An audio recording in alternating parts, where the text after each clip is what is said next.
Okay, so let's go ahead and begin today. So first, just as we always do, I'll take any questions that you might have with respect to problem sets and such that you're working on, and then we'll go in and start to look at a couple other things.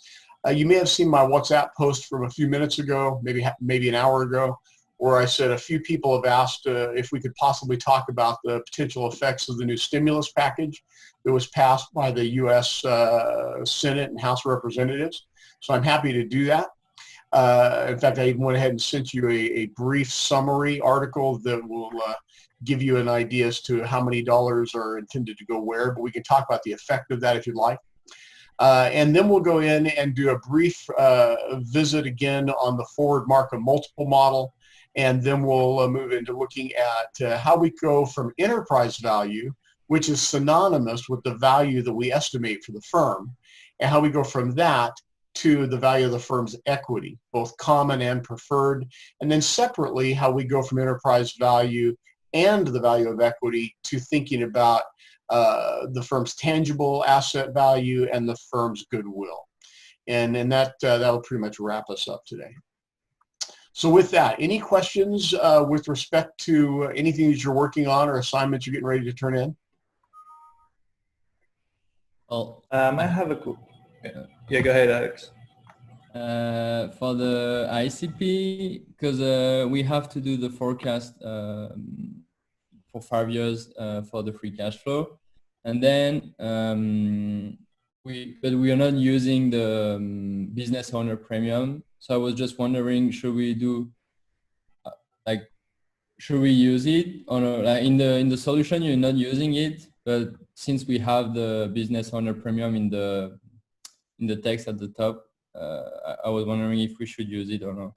A good question. So Alex, please remind me which problem set you're working on. What's the name of it? Forecasting value,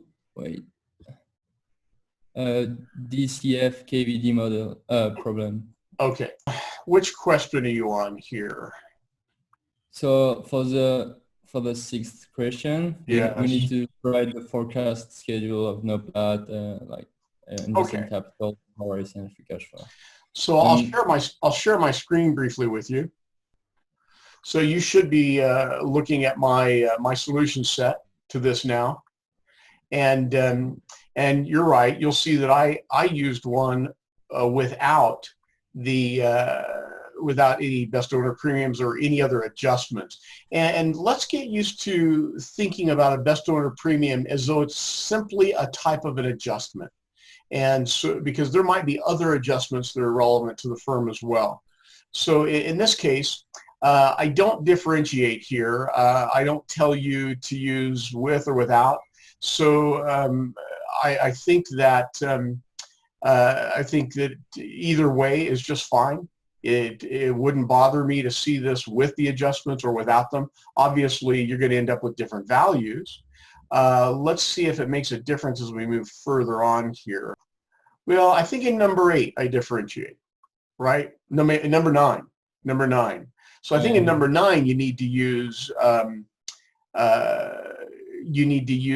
the valuation with adjustments. So I would prefer that you use valuation without adjustments in these earlier questions, in part because as you go to answer question number 9, my intention there is for you to be able to see the dynamic difference in value such insignificant or seemingly insignificant adjustments might cause.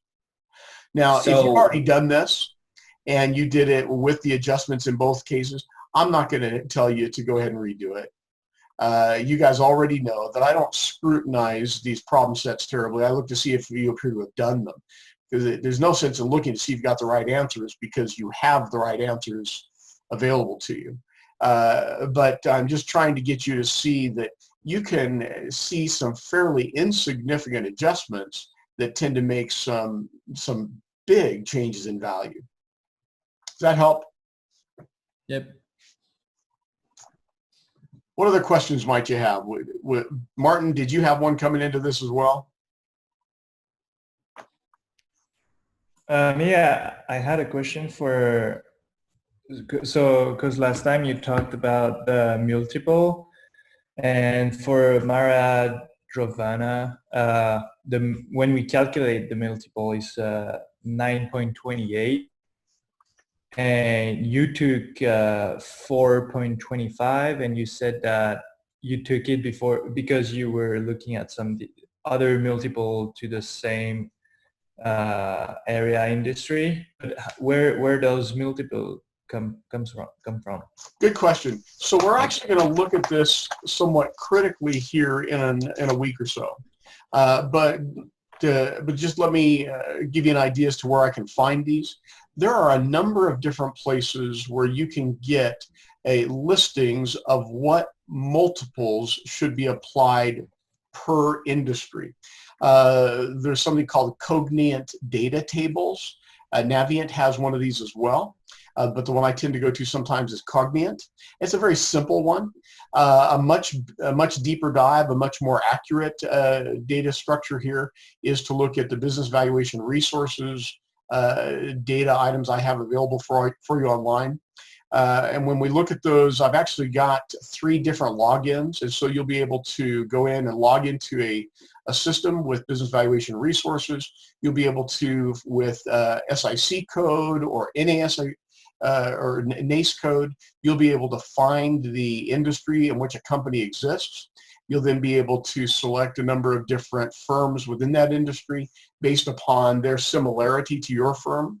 Maybe has to do with size, maybe has to do with profit margin or something like that. So you've got this great big funnel. You've got the whole market of firms, and it narrows it down to industry, and then narrows it down to firms within the industry that are somewhat similar to the firm that you're looking at. And then it gives you really rather a lot of data, including enough to calculate the evaluation multiples. And that would be, the tool there is Deal Stats. It's part of the business valuation subscription that I have, or BV Resources subscription I have. And Deal Stats is a listing of transactions that have hit the marketplace, but they're private transactions. So if War Industries sold in a private equity transaction or did a VC funding round of some kind, it's going to show up there. And it's not that it's trading all the time, but there was a transaction for which there had to be some regulatory reporting, and so it shows up within that. But we'll look at that here in a few weeks, and maybe it's even next week. It's coming at us fairly soon, because you're going to use a little bit of that on those final valuation keys. Okay. That help? All right. Thank you. Okay. Yeah. Okay. What else? Anything? Yeah, I just had a quick question on the outline that's due on Wednesday. You talked about it last time, but just kind of the sort of sense, what are you kind of looking for in the outline? Are we looking like bullet points? Are we looking for, like, what specifically are you looking for? Yeah, so Brandon, you'll actually appreciate this. That's Brandon that's speaking, right? Yeah. Yeah, okay, good. So you'll appreciate this. I have a singular purpose in assigning the outline to you, and that's to get you guys to start thinking about the thing rather than waiting until the day it's due, okay? So Brandon, I almost don't care what form this is in. I care to be able to see that you've started to think about this. And if you want to have it in very brief, just super high level bullet points, I'm fine with that. If you want to start giving it some real serious context, I'm fine with that as well. I'm not going to make much in the way of comments back to you guys unless you ask me to, or unless I see that, I'm not seeing really any thoughtful process here. Okay. Cool. So yeah. you might spend hours on it if you want, and if you do, that's going to give you a head start on the, finishing it, or you might spend half an hour or 20 minutes on it. And I almost don't care at this point. Cool. Okay. Well, with that, let's go ahead and talk a little bit about the stimulus package and handle any questions that you might have on this. I'm going to guess that you've all been paying attention to this deal. And some in the class and in my other classes have asked me to talk about this some and discuss what kind of impact this will have on the economy. And I guess the first question that I probably would want to answer, and the question that's been asked to me the most, is do I think that that this package is effective? And my answer is universally yes, but there's a follow-up question and or a follow-up comment. I'm certain it's effective. I'm just not certain what parts of the economy it will affect and how effective it will be. But anytime you pump meaningful resources into an economy, there will be an effect. It may be the effect that the House and Senate are looking for. It might be in terms of the Fed's part of this whole series of stimulus protocols, might be the effect that the Fed is looking for, but there will be an effect to this. The question is how effective and where it will affect. And the answer to that is a little harder. When I use the term counterfactual, do you know what I'm talking about? So the counterfactual is what would happen. We know what has happened, and we have a range of things that might happen. We believe we're almost certainly in the leading stage of a recession, right? And in a recession, we know if in fact that's where we're at, we know we'll see at least 2 back-to-back calendar quarters where gross domestic product has contracted in our economy. And we know that in recessions, we tend to have rising unemployment, and we tend to have inflation rates change, and it's not a good picture, obviously. I mean, there's no surprise here to any of us. But I don't know, sitting here at my little desk in Sandy, Utah, I don't know if what we're seeing economically will give us a big contraction, or give us a deep contraction that's long-lasting, or will give us a very temporary contraction, or maybe we won't even see a contraction at all because of these economic stimulus actions. So here we might sit 6 months from now and say, well, the aftermath of this, GDP went from 2.5%, give or take, to down to maybe 1% growth in the second quarter, down to negative growth in the third quarter. Maybe it was 1% negative in the third quarter. And some people will say, well, that must mean that stimulus program didn't work. I think that'd be a fairly easy interpretation of that. But the counterfactual might have been significantly worse. Counterfactual, it would be, what would have happened to the economy without the stimulus package? So if we didn't have this kind of a stimulus package, instead of seeing a 1% GDP increase followed by a 1% contraction of GDP, could we have possibly seen a 5% GDP increase followed by a 7% GDP, excuse me, a 5% GDP contraction followed by a 7% GDP contraction? We don't know what effect it will have because we don't know what would happen without it. That's the counterfactual. So here we're probably going to sit, and I'm going to bet at this point that we are in the early stages of a recession. And I'm going to hope, maybe, suppose, that it'll be a relatively short-lived recession. I might be a little hopeful in saying that, but I'm looking at this and thinking about what's causing this. And obviously the virus, reaction, overreaction, whatever you want to say, is causing this. And we've had employment drop off dramatically. We've had people's productivity go down dramatically. So we've seen a sharp decline here, right? Well, when we get back to business as usual, whatever that happens to mean, will we see a similarly sharp increase such that we end up with a V-shaped recession as opposed to a long downward and then a U recovery? So we don't know these things yet, right?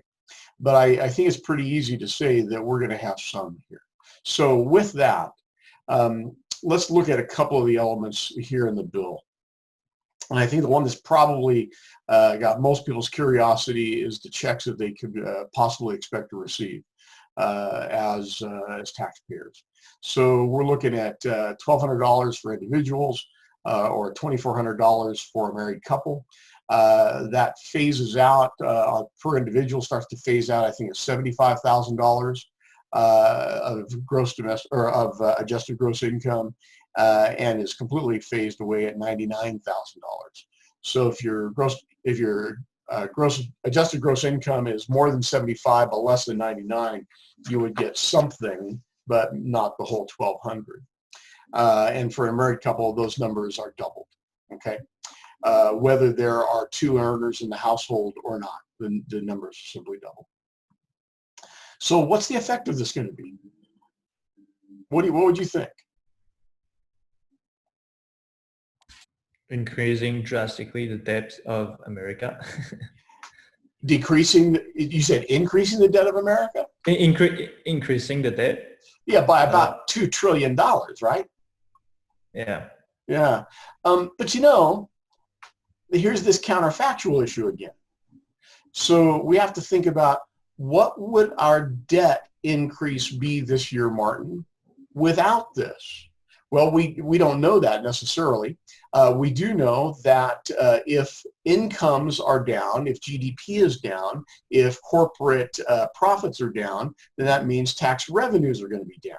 If tax revenues are going to be down, given that we're already spending money in a budget that's approved or something like one, then we're going to be seeing an increase in debt anyway.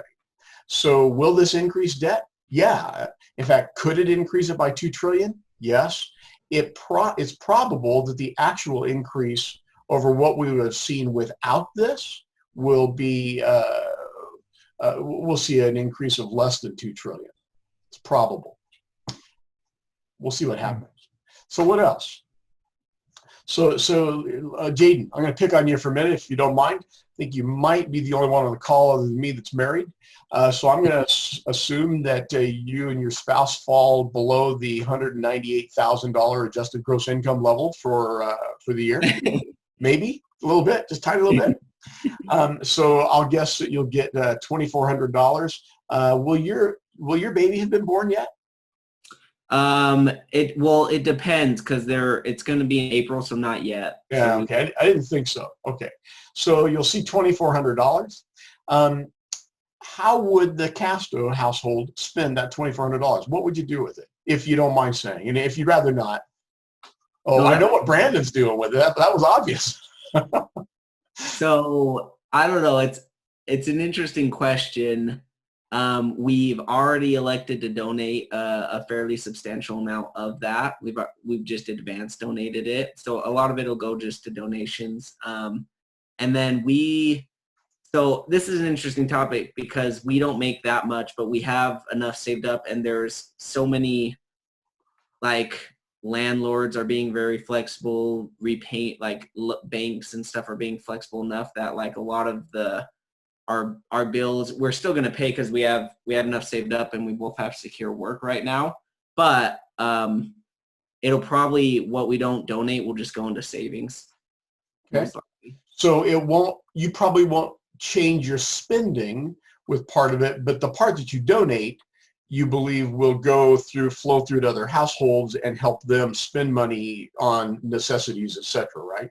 Exactly. But I think this hasn't changed our spending at all, period. We've been fairly less impacted by this than most, so our spending is going to be normal than compared if nothing happened. So Brandon, I'm going to guess by your reaction that maybe you'd spend a dime or two of it. Would that be the case? I was just kidding. I know. I mean, I might spend a few, but honestly, I'll be smart with it, put it in my savings for that case, because I've got a bunch saved up right now. So it's just kind of like, see how it can benefit and help. Okay. The rest of my financial plan. So the household that one of the workers is out of work and unemployment hasn't started to kick in yet for them. Maybe they are in one of the industries that's a non-essential, making $60,000 a year, and so they're out of work and their salary's not carrying forward. Well, that kind of an income level, especially if it's a household where there's maybe a couple of earners and maybe some children, a mortgage, a car payment, maybe some student loan payments. What do you suppose that type of household will likely do with an extra $2,400? Any idea, guys? Uh, I'm going to spend it. I think, For yeah, sure. they're obviously going to spend it. Yeah. How many of you remember from your macroeconomics class the Keynesian multiplier? It's there. It's somewhere in there. Yeah, in your somewhere head, in the you know? fog, right? Yeah. It's somewhere there. Yeah. So we Kinda have have a to- marginal propensity to consume, and for a household that is it is stretched tight or that's been put under stress, they'll spend their propensity to consume is 100%, right? Just to get by. For some households, they have a lesser marginal propensity to consume. So you can make the assumption that there will be a multiplier effect of this, and that's what the House and Senate are banking on. Not just to do the warm fuzzies of help people get through this, but have a multiplier effect because that ripples through the economy, as you might remember, and so with that, there's the expectation that it will help GDP. In fact, you've got to know that there's two facets to this. One facet is people are and or will be in pain. Not everyone, but some, right? And so there's an intention to mitigate some of the pain. And there are some people out there that are very generous. They're saying, I don't need this, so I'm going to donate it on further that will mitigate yet other people's pain. And that's great. So there's pain mitigation, but there's also a desire to pump money into the economy that wouldn't have been there otherwise, so that we can have the impact of the Keynesian multiplier and to expand GDP so that we don't have to have as much of a downturn as we maybe otherwise would have had. So Rick, question for you.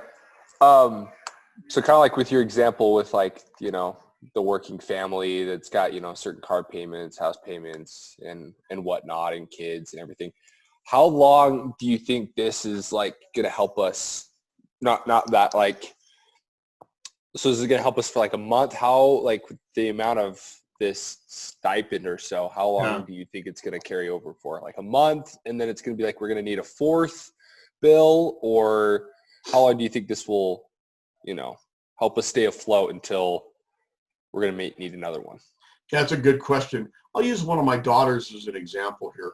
I have a daughter that has a high-end women's fashion boutique in a small town in Virginia, and they've, you know, she's closed the store, and she's doing appointments, or she's seeing customers by appointment.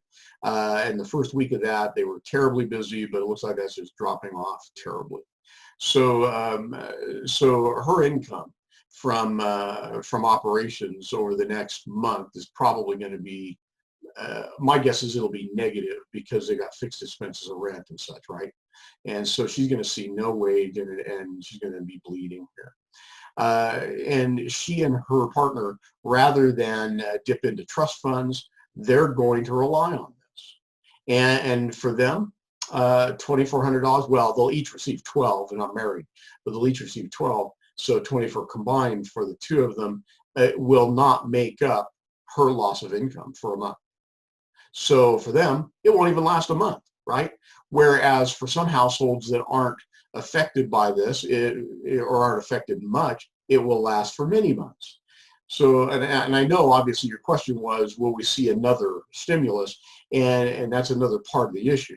I don't know whether we will or not, but I have to tell you that putting a $2 trillion expansion, fiscal expansion, is brave.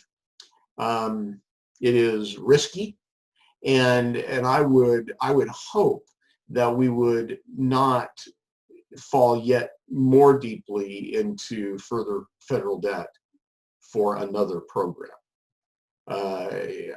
You know, you'd like to say the House and Senate have used their best minds and have made really well-educated judgments, and it's why they put the dollars where they did. But the fact of the matter is, that's not how they make decisions. They looked at political expediency, and that's how a lot of the decision was made.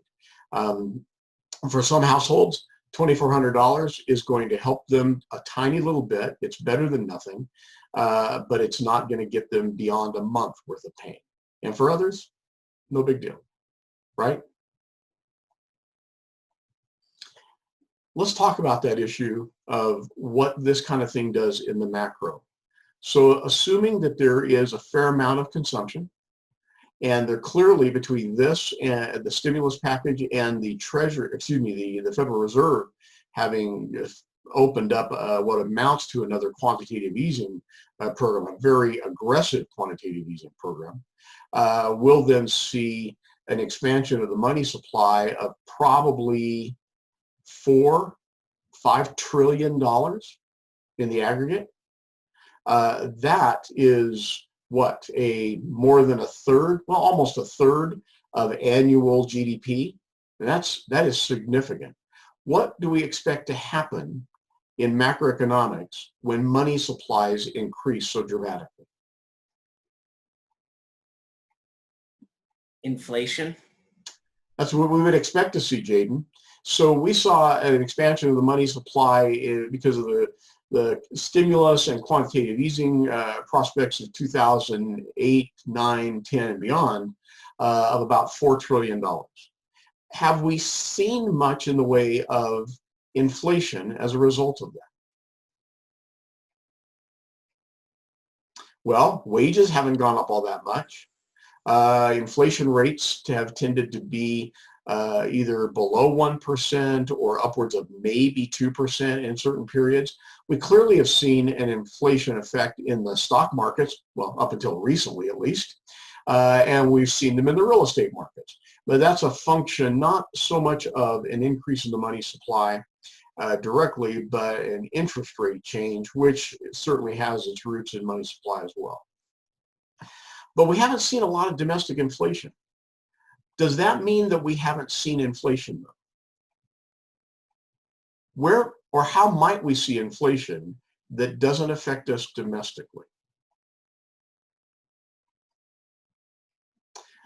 Have any of you purchased anything in the last few years that was made in Asia? Well, yeah.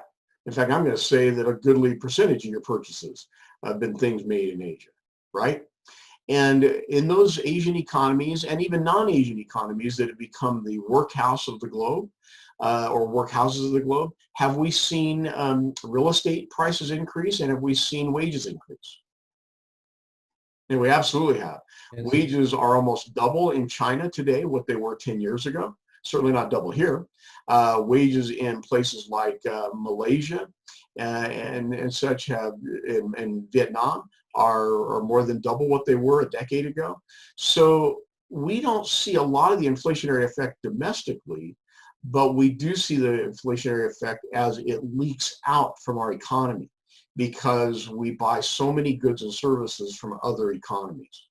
And those economies, inflation isn't because of their own consumption and their own production for their own uses. It's because of countries like our own that are buying more goods and services with them because we have more money to do it with, because the money supply has increased, and because our fiscal policy has brought about greater expenditures. So we're seeing inflation. We're just not having to worry about it domestically. You won't remember this, of course, because most of you weren't even born. In fact, I don't think any of you were born in the Vietnam War era, where we had the same kind of an effect. And McNamara, who was the Secretary of Defense, I believe at the time, speaking to what would be similar to today's G20, said that the dollar, or where the item where we see inflation reflected, the dollar may be our currency, but it's those other countries' problem because the inflation effect was hitting them even worse than it was hitting us. So we have people talking about how there's a lot of giveaway in this bill for businesses, transportation, airlines, etc. Any questions with respect to that? Why would the House and Senate carve out hundreds of billions of dollars to just give away to businesses large and small?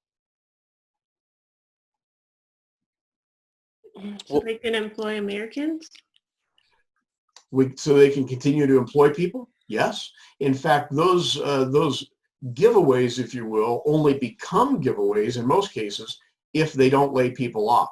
They start as loans, but if they can evidence the loan was spent to keep people employed that they would have otherwise laid off, then the loan will be forgiven. Yeah, isn't it? Keeping them employed, which means that money's flowing through to households, flows through to vendors, etc. Right? Yeah, isn't there like a tax or an interest on all the payments going out? So isn't like the government getting something back on it? Brandon, that's a good question. Some yes, some no. Some of this, if you read through this article that I sent you, and I've got it up on the screen, some of this is staged as grants. Some of it is staged as forgivable loans. So on those items that are forgiven or for which we have just grants, those monies won't see an interest rate or repayment schedule on them. But many of the dollars other than those are going to go out as loans. And there's provision in this that some of the money can go out and to take equity stakes in companies. So instead of loaning money to the company, we can be giving them equity capital, in which case the US government, us as taxpayers, become stakeholders, equity stakeholders in those businesses.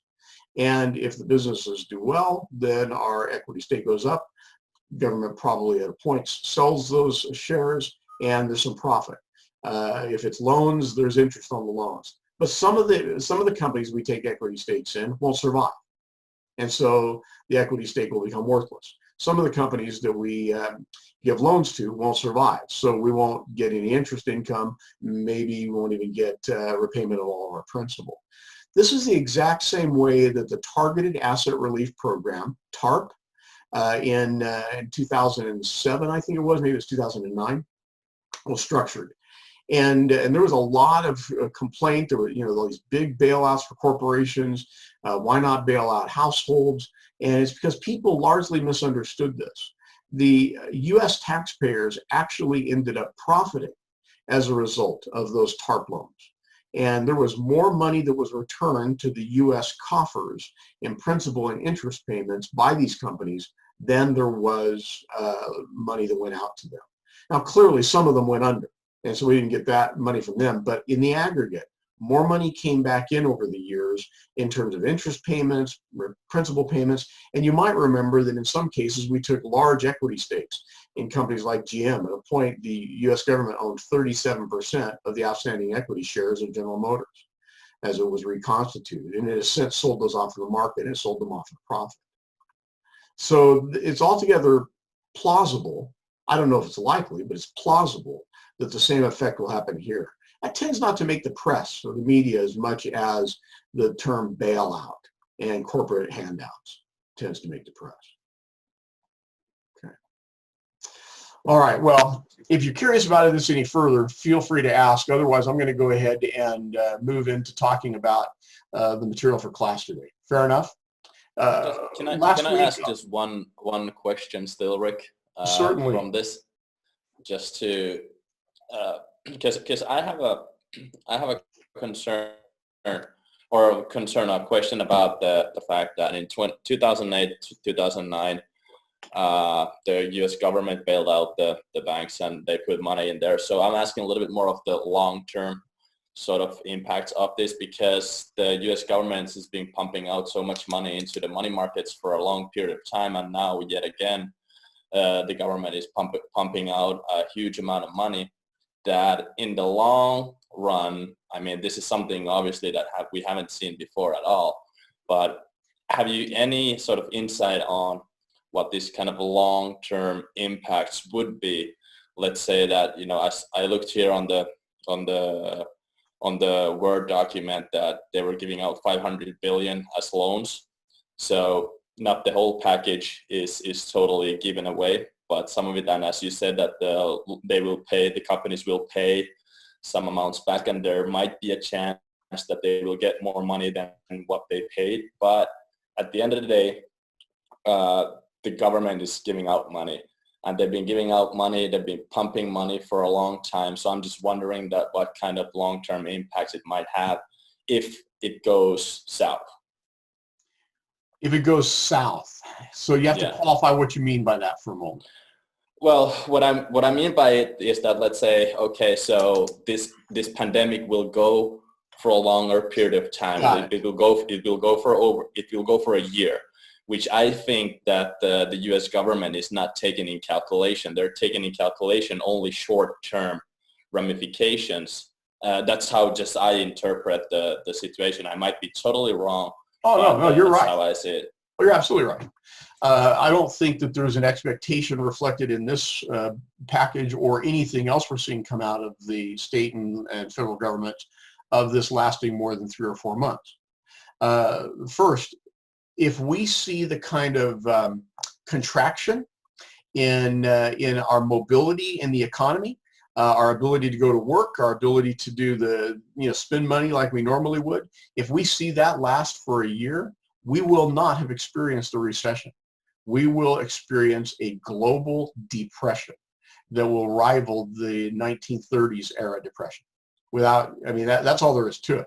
So, which is why you see so much effort and activity going in now to keep that from being the case, right? But what we can't affect with this package or with the Federal Reserve action, we can't affect what's happening with respect to the virus and the virility of that virus. Will we be battling this virus in this way for 3 months, 2 months, 12 months? I don't know. None of us knows. But if we end up going for 6 or 8 or 12 months, I think we're going to call that a depression. And hang on to your hats. It will not be pretty the world over. Okay. That said, there's a couple of effects to think about here. We've been talking about one of them, and one is the potential inflation effect, right? And so it's conceivable that we will see some domestic inflation as a function of this. You can't pump that much money into the money supply in a couple of different ways without seeing that inflation leak somewhere. So we're going to see some level of inflation either domestically or globally or both as a result of this. And we're not the only country doing this. Our country is getting the most press for this because the scale of what's being done in our country in this respect is the largest. But you're going to find that most of the developed economies are doing something not dissimilar to this, or it's in the works for them right now. That said, we're going to see some inflation from this, and inflation doesn't just show up and disappear. It shows up, and the effects of it stay for a long time. It may continue to rise, or it may level out, but the effects stay for a long time. You don't want the effects to go away, because if they go away, that's called deflation, and deflation will as quickly lead to a depression as anything else will. So we're going to see the effects of it for a while. But that's only one of the elements here. Why do you suppose the U.S. has so rapidly put these measures into effect? Is it just because we're trying to alleviate pain? No, just to try to keep money funds flowing, like the circle going around. Well, and there's also, think about this, there's this first mover advantage as well. So when we increase the money supply, whether it's from fiscal spending or Federal Reserve monetary policy, when we increase money and spending, does that strengthen the dollar or does it weaken the dollar? Weakens it, doesn't it? Yeah, weakens it, which is correlated with inflation, right? What benefit does an economy have when its currency weakens against currencies on the world stage? People buy more of the dollar. People buy more goods that are valued in dollars. So here we've got War Enterprises, and War Enterprises manufactures for the domestic market, but it also manufactures for global export, right? And in recent months, maybe last few years, hasn't had a lot of export activity. There's been some, but not a lot, because the dollar's been reasonably strong against foreign currencies. But if the dollar very rapidly weakens, then those companies or consumers in Italy, in Bogota, in Auckland, New Zealand, will start buying domestic goods or U.S. goods because they've become effectively less expensive for them to buy. So that will then help us improve our balance of trade and help us have more employment domestically and let wages perhaps stabilize or rise domestically. So I think you can expect that kind of an effect as well. On one hand, it's beneficial to an economy to have a strong dollar. It feels good. We have a lot of export activity that led to it, but in fact, it's not always the panacea that it sounds like. Having a strong dollar isn't like having a strong body. It doesn't cure all ills, okay? Having a weak dollar sometimes is preferable, believe it or not.